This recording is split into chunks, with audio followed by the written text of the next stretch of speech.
В Южной Якутии прошел еще один субботник, но необычный. Убрать территорию вышли представители власти Нерюнгринского района. Побывала на мероприятии наш корреспондент Екатерина Павлова.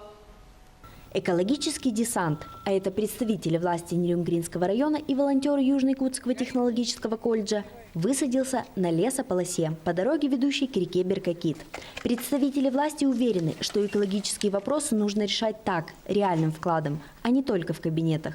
То есть перейти от слов к делу. Я призываю, в первую очередь, и жителей города, и предприятия города различных форм собственности подойти с точно такой же инициативой и привести территорию всего Нерюнгринского района в образцовый порядок. Взрослые и молодежь, политики и студенты, вооружившись мешками для мусора, перчатками, лопатами и другим инвентарем, в течение нескольких часов очищали территорию лесополосы от последствий посещения его дачниками и садово-огородническими товариществами.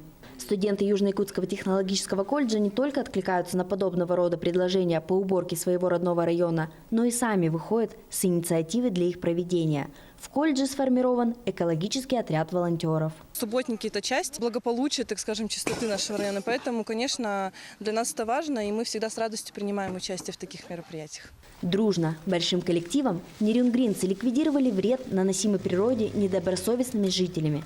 Очистили лес от груды мусора с большой надеждой, что совесть у населения проснется и подобное не будет повторяться.